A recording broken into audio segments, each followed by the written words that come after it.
This is a very bad one, but maybe it's funny. There were two people selling furniture in the market. And the first person asked the second, I don't know how you managed to sell it so cheaply. Even if I sell it at the base cost, yeah, without any interest at all, without any gain at all, I could only make $4 a piece. And you sell it for $2. How come? So the other person said, well, you should learn to do it like me. I go and steal it. I can sell at whatever cost. Terrible, terrible, huh? Is that a bad joke, huh? I think this finished now. Oh, there was a child who was running around making a noise in the library. So the mother called her and said, shh, don't make so much noise. People cannot read.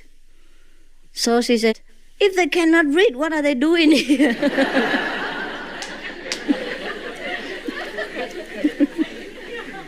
In a library, huh? Okay. Two persons. There's a senator who is running for the Senate, right? So, after driving his wife home, both of them just threw themselves on their bed and were exhausted. So the husband said, oh, I have never been so tired in my life. Now the wife also said, oh yes, I can't remember the last time I have been so tired like this. So the husband, senator, said, well, I am tired because I have to read the speech 7 times, but you haven't done nothing. How come you're tired? So the wife said, yeah, because I have to listen to it 7 times.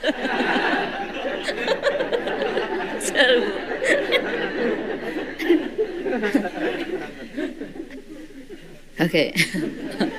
So one of the candidates was going from house to house to try to advertise himself. Yeah. And so giving people the introduction of his life and literature, one by one. One time he went into a house, and then he had not even opened his mouth, and there was a big dog already in the open. The dog smiled and barked at him loudly and chased after him. So he threw his literature back to the woman and ran. So the woman said, what are you running for? And the man said, Congress.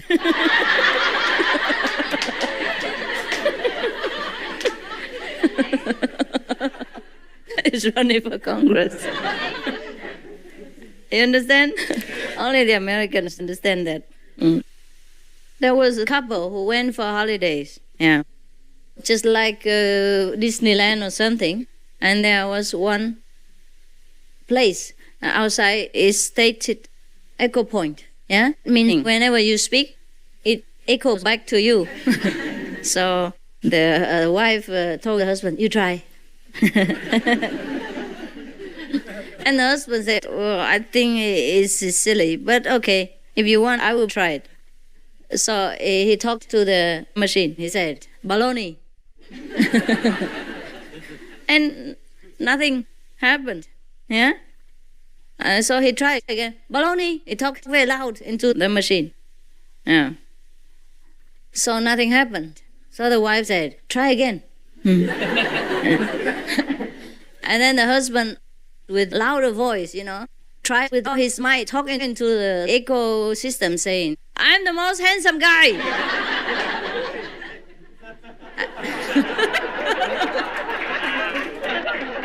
And you know what happened? And then now, both of them heard the echo back, baloney.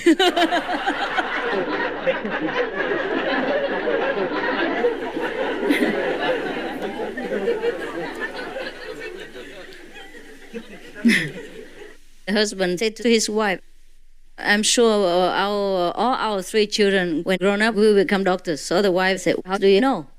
Husband said, because they never come when we need them.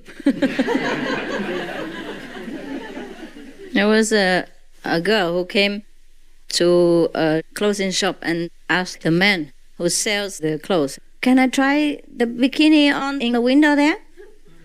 So the man said, of course, that will attract more customers.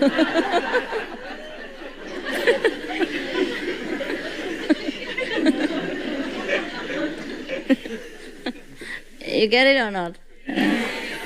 Just a play of words. All right. So let's see, where were we yesterday?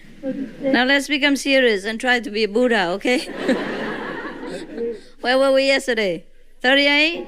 39? Yeah. Okay, now, number 40. Now is the Buddha time, okay? Number 40. You remember all this, yeah? Let's introduce a little for those who didn't hear yesterday. When Shiva was asked by his wife about the method of concentration, he told her many, yeah? And we have been through to 39. Today we begin again with 40. Number 40, if you want to concentrate, one of the methods that you make, try to consider, is the whole universe as your own body, full of bliss. Okay, you try.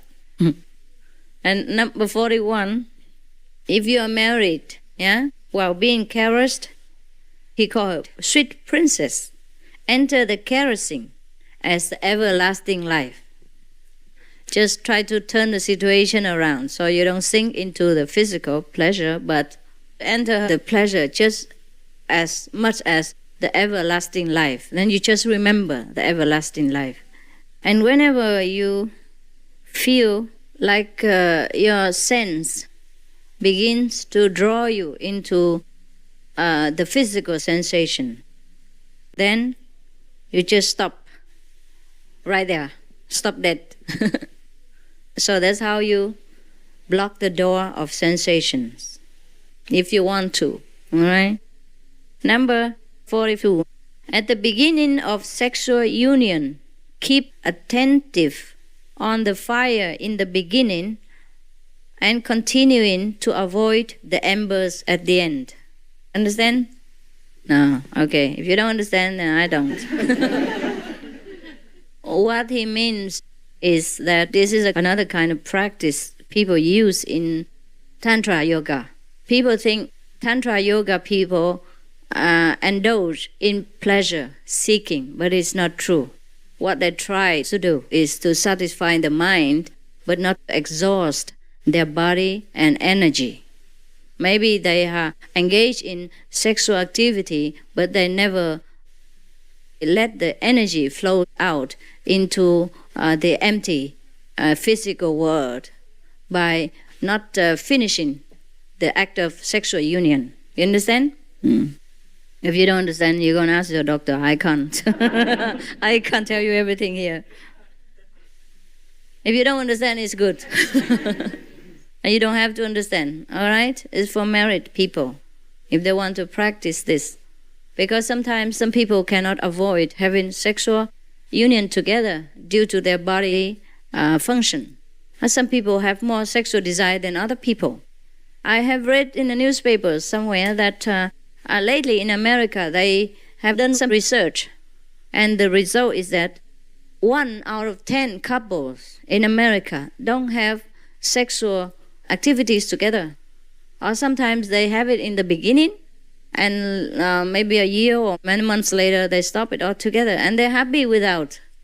Not that they cheat on each other, but they're just happy, they're finished.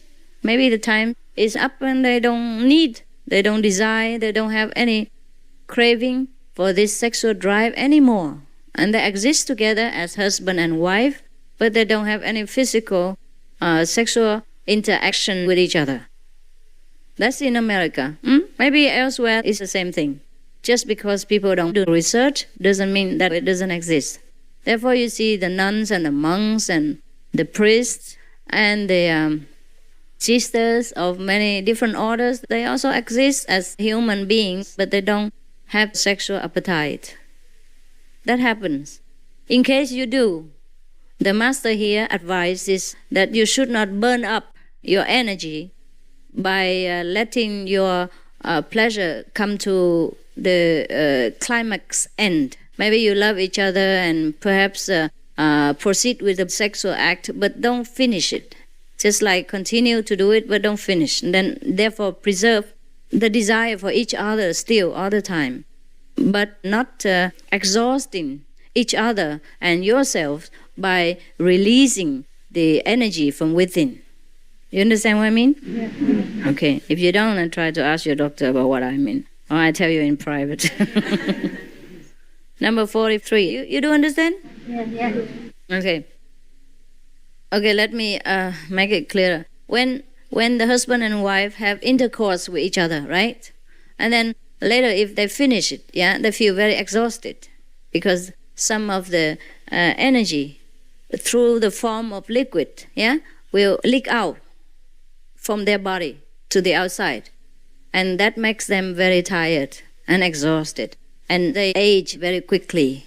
According to research, again in America, every time you have intercourse, it doesn't matter in what form, you age 1.5 days more, quicker than normal, according to research. I am no expert. All right? That's why many people in India, they practice a form of yoga called Tantra yoga. That means they practice the act of love-making without having it come to an end. They just continue the activity, but they do not let the fluid of the body come out. Now you understand? Yeah. The fluid of the man will make a woman pregnant and have children. If they stop that fluid from within themselves, that's what it means. Understand? Yeah. So if you don't let the fluid come out, it's okay. That's what he meant. This is for the husband and wife in case they cannot stop the desire for sexual intercourse altogether. Then they could practice this method of Tantra yoga.